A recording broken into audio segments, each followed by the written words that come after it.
जय हिंद दोस्तों, नमस्कार। आप सभी को बता दें कि ज्ञान बिंदु जीएस एकेडमी के द्वारा 6 अक्टूबर को जो बिहार दरोगा का टारगेट बैच लॉन्च हुआ है, जिसमें आपको पीटी परीक्षा तक 20,000 प्लस क्वेश्चन कराया जाएगा। वही क्वेश्चन हम अपने चैनल के माध्यम से फ्री में करा रहे हैं। वहां पर 1,000 रुपये आपको देना पड़ेगा, लेकिन यहाँ पर हम फ्री में करा रहे हैं वही क्वेश्चन उन्हीं के पीडीएफ से। तो आज के सेशन में हम प्राचीन भारतीय इतिहास के चैप्टर नंबर 1 को देखेंगे, क्योंकि वहाँ पर अभी चैप्टर नंबर 1 पढ़ाया जा रहा है, तो वही हम आपको बताएंगे यहाँ पर और उसका पीडीएफ देंगे।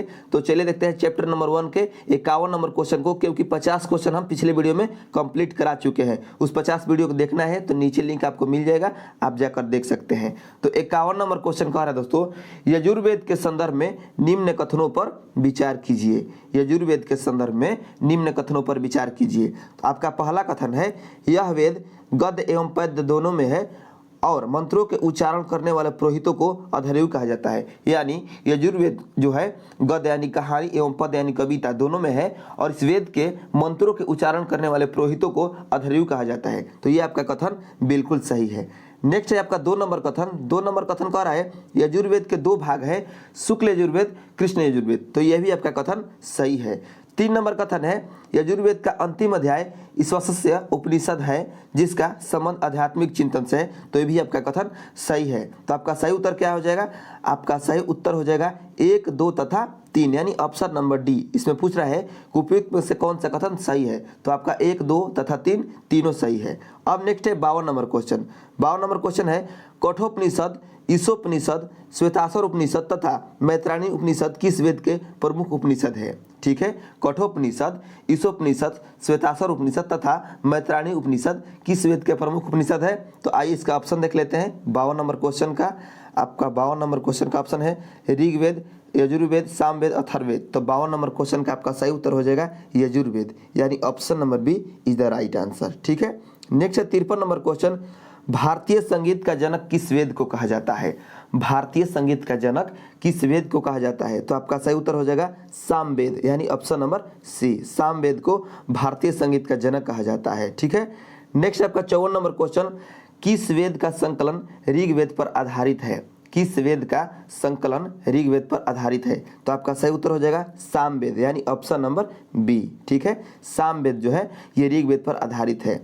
नेक्स्ट है आपका 55 नंबर क्वेश्चन, छांदोग्य तथा जैमिनीय किस वेद का प्रमुख उपनिषद है? छांदोग्य तथा जैमिनीय किस वेद का प्रमुख उपनिषद है?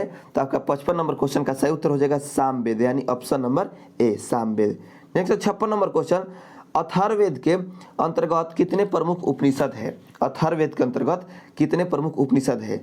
तो अथर्ववेद के अंतर्गत जो है 3 प्रमुख उपनिषद है, मुंडकोपनिषद, प्रश्नोपनिषद, मांडुक्योपनिषद, यानी ऑप्शन नंबर आपका जो है इसमें सही उत्तर हो जाएगा 1, 2 और 3, यानी ऑप्शन नंबर बी। ठीक है, 1, 2, 3 ये कथन जो है सही है। ये लेकिन जो गोपत है, ये गोपत आपका उपनिषद नहीं है, बल्कि एक ब्राह्मण ग्रंथ है। ठीक है, ब्राह्मण ग्रंथ है अथर्ववेद का। तो आपका सही उत्तर हो जाएगा ऑप्शन नंबर बी। नेक्स्ट है 57 नंबर क्वेश्चन, अथर्ववेद में वर्णित सभा और समिति को किसकी पुत्रियां कहा गया है? ठीक है, अथर्ववेद में वर्णित जो सभा और समिति है उनको किसकी पुत्रियां कहा गया है? तो 57 नंबर क्वेश्चन का आपका सही उत्तर हो जाएगा प्रजापति, यानी ऑप्शन नंबर बी। अथर्ववेद में प्रजापति, जो प्रजापति की 2 पुत्री हैं सभा और समिति, उन्हीं का वर्णन किया गया है। ठीक है। नेक्स्ट 58 नंबर क्वेश्चन, सत्य शास्त्री संहिता निम्न में से किस ग्रंथ का उपनाम है? सतशास्त्री संहिता निम्न से किस ग्रंथ का उपनाम है? तो 58 नंबर क्वेश्चन का सही उत्तर हो जाएगा महाभारत। महाभारत का उपनाम है सतशास्त्री संहिता। ठीक है। नेक्स्ट है आपका 59 नंबर क्वेश्चन, वैदिक साहित्य के रचना के अनुसार सही क्रम कौन सा है? वैदिक साहित्य के रचना के अनुसार सही क्रम कौन सा है? तो आपका सही उत्तर हो जाएगा सबसे पहले संहिता, उसके बाद ब्राह्मण ग्रंथ, उसके बाद अरण्यक का, उसके बाद उपनिषद का रचना हुआ। ठीक है, सबसे पहले संहिता का रचना हुआ, उसके बाद ब्राह्मण ग्रंथ का, उसके बाद अरण्यक का, उसके बाद उपनिषद का, यानी ऑप्शन नंबर सी आपका सही उत्तर हो जाएगा। ठीक है। नेक्स्ट है 60 नंबर क्वेश्चन। 60 नंबर क्वेश्चन कह रहा है मिलान करें, और इधर आपका वेदों का नाम दिया गया है और इधर दिया गया है पाठ्यकर्ता, यानी किस वेद के पाठ्यकर्ता को क्या कहा जाता है? तो देखिए दोस्तों, ऋग्वेद के पाठकर्ता को कहा जाता है होत्री। ठीक है, यजुर्वेद के पाठकर्ता को कहा जाता है अधर्यु, सामवेद के पाठकर्ता को कहा जाता है उद्गाता और अथर्ववेद के पाठकर्ता को कहा जाता है ब्रह्मा। इस प्रकार आपका सही उत्तर हो जाएगा 1 का 2, बी का 4, सी का 1 और डी का 3। तो इसका ऑप्शन देख लेते हैं कि ये किस में है। तो देखिए आप इसमें आप देख सकते हैं, तो ऑप्शन नंबर ए में है, ए का 2, बी का 4, सी का 1, डी का 3, यानी ऑप्शन नंबर आपका ए सही उत्तर हो जाएगा। ठीक है, अब नेक्स्ट है 61 नंबर क्वेश्चन। 61 नंबर क्वेश्चन कह रहा है वेदों को समझने के लिए किसकी रचना की गई। तो वेदों को समझने के लिए दोस्तों वेदांगों की रचना की गई, यानी ऑप्शन नंबर बी आपका सही उत्तर हो जाएगा, वेदांग। ठीक है, नेक्स्ट है 62 नंबर क्वेश्चन। 62 नंबर क्वेश्चन कह रहा है मिलान करे, और इधर वेदांग का नाम दिया गया है और इधर दिया गया है शाब्दिक अर्थ, यानी किस वेदांग का शाब्दिक अर्थ क्या क्या होता है। तो देखिए जो शिक्षा है, शिक्षा का शाब्दिक अर्थ होता है उच्चारण विधि। ठीक है, ज्योतिष का शाब्दिक अर्थ होता है कर्मकांड, कल्प का शाब्दिक अर्थ होता है चतुष्पदी श्लोक, और व्याकरण का शाब्दिक अर्थ होता है भाषा विज्ञान, निरुक्त का शाब्दिक अर्थ होता है शब्द। ठीक है, और नेक्स्ट है आपका छंद। छंद का जो है शाब्दिक अर्थ होता है आपका भायफल, यानी आपका सही उत्तर हो जाएगा ए का 1, बी का 2, सी का 3, डी का 4, ई का 5 और एफ का 6, यानी ऑप्शन नंबर ए आपका सही उत्तर हो जाएगा। ठीक है दोस्तों, नेक्स्ट है हम 63 नंबर क्वेश्चन। 63 नंबर क्वेश्चन कह रहा है वैदिक साहित्य के बाद भारतीय साहित्य में महाकाव्यों का समय आता है, निम्न से कौन सा महाकाव्य है। तो 63 नंबर क्वेश्चन का आपका सही उत्तर हो जाएगा रामायण तथा महाभारत दोनों, यानी ए तथा बी दोनों आपका सही उत्तर हो जाएगा, ए तथा बी दोनों, ए तथा बी दोनों। ठीक है, नेक्स्ट है 64 नंबर क्वेश्चन। किस भारतीय ग्रंथ में हमें हिंदुओं तथा यवनों और शकों के संघर्ष का वर्णन मिलता है। किस भारतीय ग्रंथ में हमें हिंदुओं तथा यवनों और शकों के संघर्ष का वर्णन मिलता है। तो आपका सही उत्तर हो जाएगा रामायण। ठीक है, यानी 64 नंबर क्वेश्चन का आपका सही उत्तर हो जाएगा ऑप्शन नंबर ए, रामायण। ठीक है, नेक्स्ट है आपका 65 नंबर क्वेश्चन। किस ग्रंथ में प्राचीन भारतीय इतिहास का सबसे अच्छा क्रमबद्ध वर्णन मिलता है। ठीक है, किस ग्रंथ में प्राचीन भारतीय इतिहास का अच्छा क्रमबद्ध वर्णन मिलता है। तो 65 नंबर क्वेश्चन का आपका सही उत्तर हो जाएगा पुराण, यानी ऑप्शन नंबर सी, पुराणों में प्राचीन भारतीय इतिहास का अच्छा क्रमबद्ध वर्णन मिलता है। नेक्स्ट है आपका 66 नंबर क्वेश्चन। 66 नंबर क्वेश्चन कर रहा है पुराणों का रचयिता एवं संलग्नकर्ता किसे माना जाता है। पुराणों का रचयिता तथा संलग्नकर्ता किसे माना जाता है। तो 66 नंबर क्वेश्चन का आपका सही उत्तर हो जाएगा लोमहर्ष तथा उग्रश्रवा ऋषि। ठीक है, लोमहर्ष ऋषि तथा उग्रश्रवा ऋषि, यानी ऑप्शन नंबर ई इसका सही उत्तर हो जाएगा, ए तथा बी दोनों। लोमहर्ष तथा उग्रश्रवा ऋषि को पुराणों का रचयिता एवं संलग्नकर्ता माना जाता है। अब नेक्स्ट है 67 नंबर क्वेश्चन। आइए 67 नंबर क्वेश्चन को हम देख लेते हैं। 67 नंबर क्वेश्चन में है पुराण प्राचीन काल से लेकर डैश काल तक की ऐतिहासिक घटनाओं का परिचय कराते हैं। पुराण प्राचीन काल से लेकर किस काल तक की ऐतिहासिक घटनाओं के परिचय कराते हैं। तो आपका सही उत्तर हो जाएगा गुप्त काल, यानी ऑप्शन नंबर सी आपका सही उत्तर हो जाएगा। जो पुराण है ये प्राचीन काल से लेकर गुप्त काल तक के ऐतिहासिक घटनाओं का परिचय कराते हैं। नेक्स्ट है आपका 68 नंबर क्वेश्चन। बौद्ध साहित्य ग्रंथों में सबसे महत्वपूर्ण है, बौद्ध साहित्य ग्रंथों में सबसे महत्वपूर्ण ग्रंथ कौन है। तो ये है त्रिपिटक, यानी ऑप्शन नंबर बी। जो त्रिपिटक है ये बौद्ध साहित्य जो है ये महत्वपूर्ण ग्रंथ है, यानी सबसे महत्वपूर्ण ग्रंथ है ये त्रिपिटक। ठीक है, नेक्स्ट है आपका 69 नंबर क्वेश्चन। त्रिपिटक बुद्ध की शिक्षाओं का संकलन है, इसके 3 भाग में से कौन नहीं है। ठीक है, तो आपका सही उत्तर हो जाएगा इनमें सभी। ठीक है, क्योंकि इन तीनों में है आपका 3 भाग जो है इसका, सुत्त पिटक है, विनय पिटक है, अभिधम पिटक है, यानी तीनों के तीनों इसमें आपका है त्रिपिटक में। ठीक है, तो आपका सही उत्तर हो जाएगा 69 नंबर क्वेश्चन का इनमें से सभी। नेक्स्ट है आपका 70 नंबर क्वेश्चन। सूची 1 को सूची 2 से मिलान करें। ठीक है, तो देखिए जो विनय पिटक है, त्रिपिटक के अंतर्गत जो विनय पिटक आता है उसका जो मतलब जो नियम है उसमें है संघ संबंधी नियम। ठीक है, यानी बौद्ध जो संघ है बौद्ध संघ संबंधी नियम विनय पिटक में लिखा गया है। सूत पिटक में आपको मिल जाएगा बौद्ध धार्मिक सिद्धांत और धार्मिक उपदेश का संग्रह। अभिधम पिटक में आपको दार्शनिक सिद्धांतों का संग्रह मिल जाएगा। इस प्रकार आपका सही उत्तर क्या होगा, कह रहा है कि उपयुक्त कथन कौन सही है। तो तीनों का तीनों सही है, यानी तीनों का तीनों मिलान आपका सूची सही है। तो आपका सही उत्तर हो जाएगा ऑप्शन नंबर ए। ठीक है, यानी 1 2 3। ठीक है, ए का 1, बी का 2 और सी का 3। नेक्स्ट है आपका 71 नंबर क्वेश्चन। किस भारतीय ग्रंथ में हमें हिंदुओं तथा यवनों और शकों के संघर्ष का वर्णन मिलता है? तो अभी हमने इस क्वेश्चन को देखा है, ठीक है। तो 71 का आपका सही उत्तर क्या हो जाएगा? रामायण। अभी हम पीछे इस क्वेश्चन को देखे, रिपीटेड क्वेश्चन है तो इसका रिपीट हो गया है, ठीक है। तो किस ग्रंथ में हमें हिंदुओं यवनों तथा शकों का संघर्ष का वर्णन मिलता है? तो रामायण में। नेक्स्ट है आपका 72 नंबर क्वेश्चन। 72 नंबर क्वेश्चन है, निम्न में से किन दो पाली ग्रंथों में से मौर्यकालीन इतिहास के विषय में जानकारी मिलती है? तो 72 नंबर क्वेश्चन का आपका सही उत्तर क्या होगा?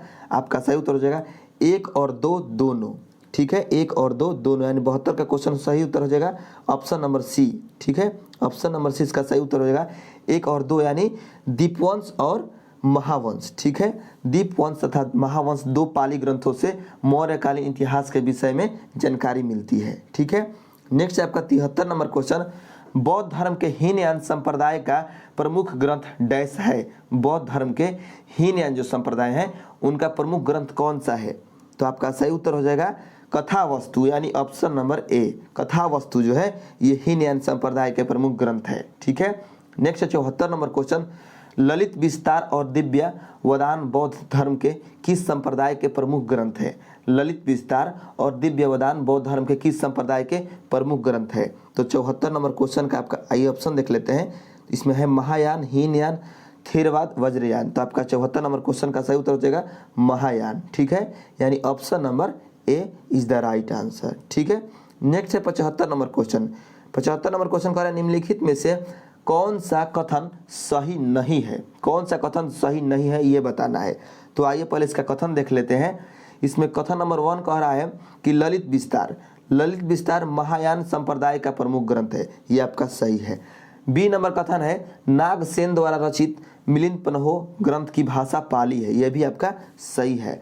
नेक्स्ट है आपका जातक ग्रंथ में बुद्ध से संबंधित घटनाओं की जानकारी मिलती है, यह भी आपका सही है। नेक्स्ट है कल्प सूत्र की रचना जैनक ने की है, ये आपका गलत है, क्योंकि कल्प सूत्र की रचना भद्रबाहु ने की है। किसने किया है? भद्रबाहु ने किया है। तो आपका सही उत्तर हो जाएगा ऑप्शन नंबर डी, क्योंकि हमें गलत को चुनना था तो गलत डी है, ठीक है। नेक्स्ट है आपका 76 नंबर क्वेश्चन, निम्न में से किस बौद्ध ग्रंथ में बुद्ध को देवता मानकर उनके जीवन तथा कार्यों का चमत्कारित वर्णन प्रस्तुत किया गया है? किस ग्रंथ में, ठीक है, किस बौद्ध ग्रंथ में बुद्ध को देवता मानकर उनके जीवन तथा कार्यों का चमत्कारित वर्णन प्रस्तुत किया गया है? तो 76 नंबर क्वेश्चन का आपका सही उत्तर हो जाएगा ललित विस्तार, यानी ऑप्शन नंबर बी, ठीक है। नेक्स्ट 77 नंबर क्वेश्चन, कौन सा बौद्ध साहित्य अशोक के उत्तराधिकारी से लेकर पुष्यमित्र शुंग तक के शासकों के विषय में जानकारी मिलती है? ठीक है, तो 77 नंबर क्वेश्चन का आपका सही उत्तर हो जाएगा दिव्यवदान। दिव्यवदान इसका सही उत्तर हो जाएगा। जो दिव्यवदान साहित्य है उसमें अशोक के उत्तराधिकारी से लेकर पुष्यमित्र शुंग तक के शासकों के विषय में जानकारी मिलती है। नेक्स्ट 78 नंबर क्वेश्चन, परिशिष्ट पर्वन भद्रबाहुचरित, परिशिष्ट पर्वन भद्रबाहुचरित, कलिका पुराण आदि प्रमुख ग्रंथ किस धर्म से संबंधित है?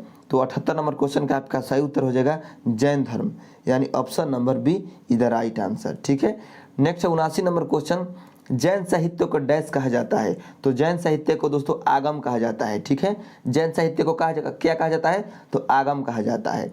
नेक्स्ट 80 नंबर क्वेश्चन, आदि काल से लेकर 1151 ईस्वी के आरंभ तक के कश्मीर के इतिहास के बारे में जानकारी किस पुस्तक से मिलता है? तो 80 नंबर क्वेश्चन का आपका सही उत्तर हो जाएगा राजतरंगिणी, जिसकी रचना किए हैं कलहण ने। ठीक है, जिसकी रचना किए हैं कलहण ने। राजतरंगिणी की रचना कौन किया है? कलहण ने किया है।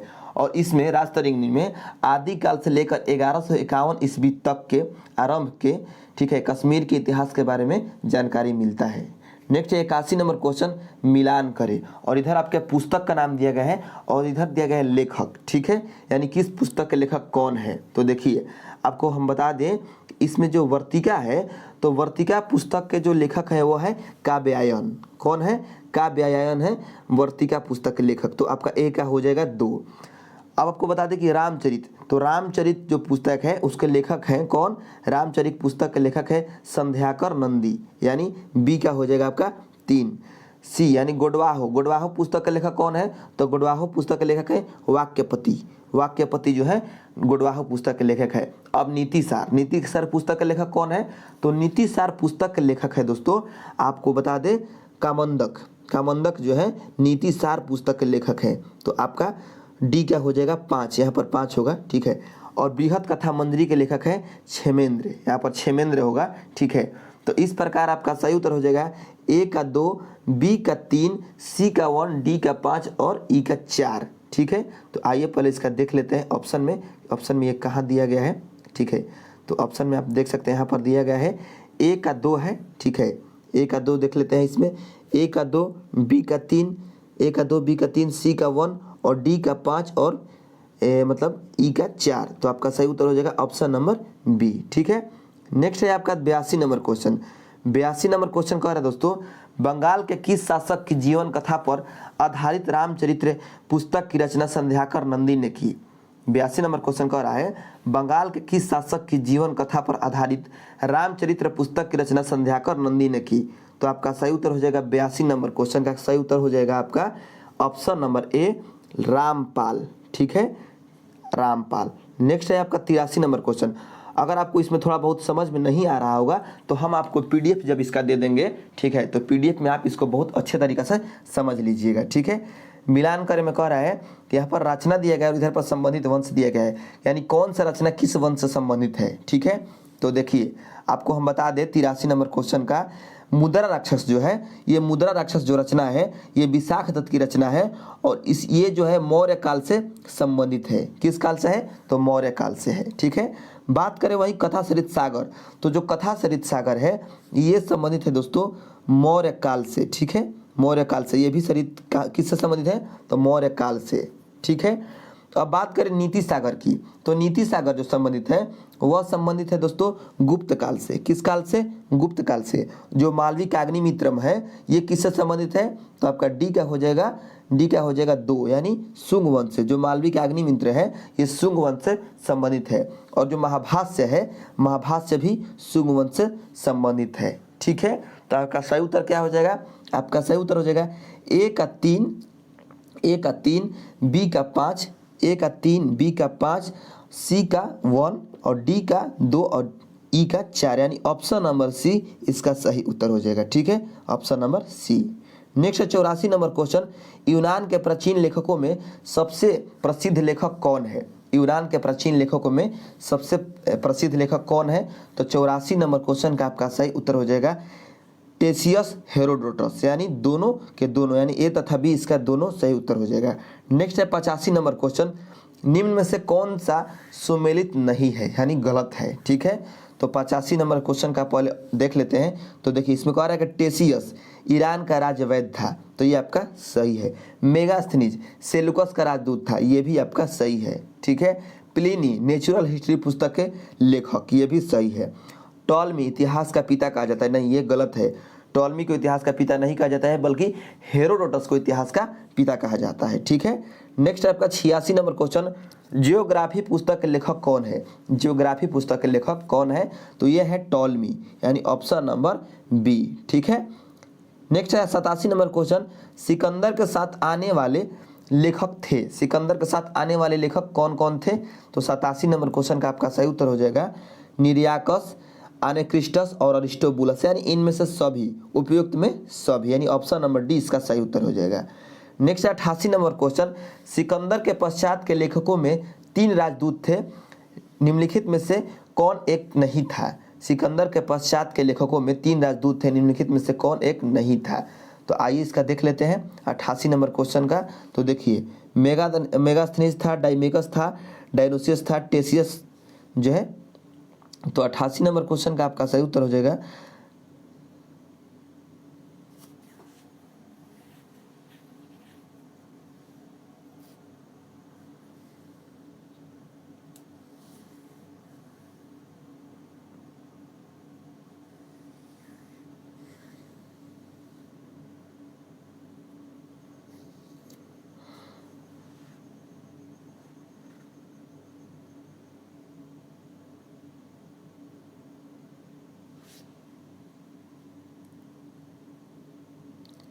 तो 88 नंबर क्वेश्चन का आपका सही उत्तर हो जाएगा ऑप्शन नंबर डी टेसियस। ठीक है, नेक्स्ट आप देख रहे हैं 89 नंबर क्वेश्चन। 89 नंबर क्वेश्चन कह रहा है चीनी यात्रियों को कालानुसार लिखे, चीनी यात्रियों को कालानुसार लिखे, और इसमें ऑप्शन में है आपका फाहियान, इत्सिंग, हेनसांग और संयुगन। ठीक है, तो देखिए दोस्तों, इसमें जो फाहियान है, तो फाहियान का जो कालक्रम रहा है भारत में यात्रा के दौरान वो रहा है 399 ईस्वी से 399 ईस्वी से लेकर 414 ईस्वी तक।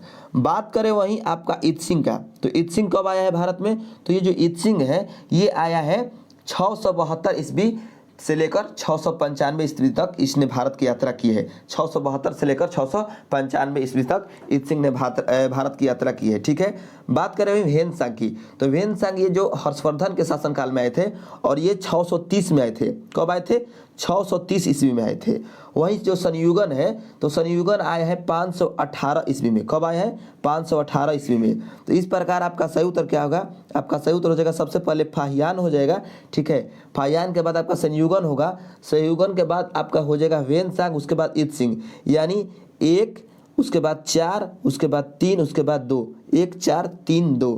तो इसमें आपका ऑप्शन में कहीं दिखाई नहीं दे रहा होगा, यहाँ पर आप 3 कर लीजिएगा, यहाँ पर 2 कर लीजिएगा। ठीक है, तो ऑप्शन नंबर सी को हम सही मानकर चलते हैं, 1 4 3 2। ठीक है, आप इसको पीडीएफ में सुधार लीजिएगा। नेक्स्ट 90 नंबर क्वेश्चन, संघाओ गुफा किस समय की है, संघाओ गुफा किस समय की है, तो 90 नंबर क्वेश्चन का आपका सही उत्तर हो जाएगा 90 नंबर क्वेश्चन का मध्य पूरा पाषाण काल, यानी ऑप्शन नंबर बी। जो संघाओ गुफा है ये मध्य पूरा पाषाण काल के गुफा है। ठीक है, नेक्स्ट है आपका 91 नंबर क्वेश्चन, किस स्थल से मानव 17 संविधान के प्रमाण मिले हैं। ठीक है, मानव संविधान के प्रमाण मिले हैं, तो आपका सही उत्तर हो जाएगा लेखहिया, यानी लेखहिया घाटी से मानव 17 जो है संविधान प्रमाण मिले हैं, यानी ऑप्शन नंबर बी। ठीक है, लेकिन यही आपसे पूछेगा कि सर्वप्रथम मानव संविधान के प्रमाण कहाँ से मिले हैं। ठीक है, तो आपका सही उत्तर हो जाएगा नर्मदा नदी घाटी। ठीक है, लेकिन यहाँ पर पूछा है कि किस स्थल से मानव 17 संविधान प्रमाण मिले हैं, तो आपका सही उत्तर हो जाएगा लेखहिया।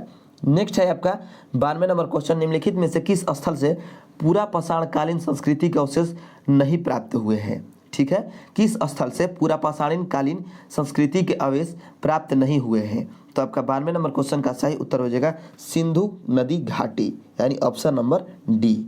ठीक है, नेक्स्ट है आपका 93 नंबर क्वेश्चन, किस पूरा पाषाण काल को सोहन संस्कृति भी कहा जाता है, किस पूरा पाषाण काल को सोहन संस्कृति भी कहा जाता है, तो आपका सही उत्तर हो जाएगा निम्न पूरा पाषाण काल, यानी ऑप्शन नंबर ए। ठीक है, नेक्स्ट है 94 नंबर क्वेश्चन, किस पूरा पाषाण काल से पेबुल, चॉपर तथा चॉपिंग उपकरणों से के साक्ष्य मिले हैं, किस पूरा पाषाण काल से पेबुल, चॉपर तथा चॉपिंग उपकरणों के साक्ष्य मिले हैं, तो 94 नंबर क्वेश्चन का आपका सही उत्तर हो जाएगा निम्न पूरा पाषाण काल, यानी ऑप्शन नंबर ए। ठीक है, नेक्स्ट है 95 नंबर क्वेश्चन, निम्नलिखित में से कौन से कथन सही है। ठीक है, निम्नलिखित में से कौन से कथन सही है, तो देखिए आइए पहले इसका देख लेते हैं। तो देखिए इसमें कह रहा है पेबुल, अब आपने पिछले क्वेश्चन में देखा पेबुल, चॉपर, चॉपिंग, तो इसका अर्थ जान लीजिए। तो जो पेबुल है ये इस पत्थर के उपकरणों को पेबुल कहा जाता था, चॉपर बड़े आकार वाला उपकरणों को चॉपर कहा जाता था, और चॉपिंग कहा जाता था द्विधारी,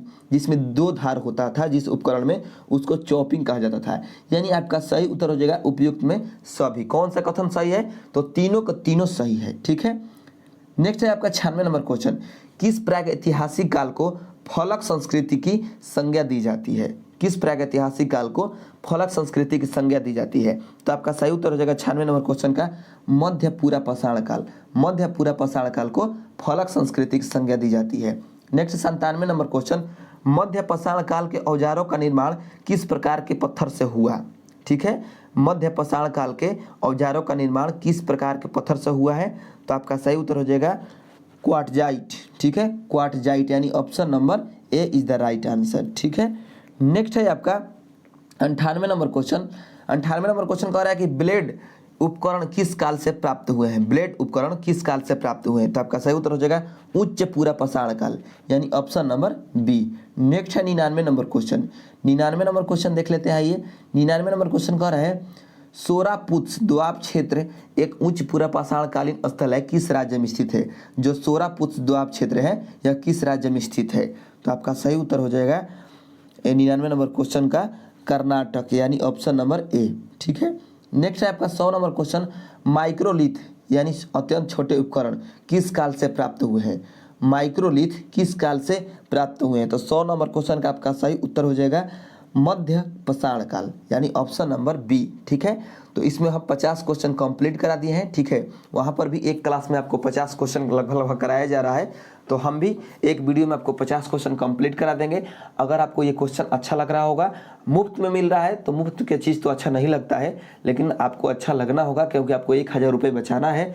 सोचिए कि आपके जैसा कितना 1000 रुपये वहाँ पर जाएगा सिर्फ और सिर्फ इसी क्वेश्चन के लिए, जो कि हम यहाँ पर मुफ्त में दे रहे हैं। ठीक है, तो अगर आपके पास पैसा है तो आप उस बैच को खरीद सकते हैं। ठीक है, आप पैसे वाले हैं तो खरीदिए। ये उस भाई के लिए है जिस भाई के पास 1000 रुपये के अभाव है। ठीक है, तो मिलते हैं नेक्स्ट वीडियो में 100 क्वेश्चन से लेकर 150 क्वेश्चन तक। ठीक है।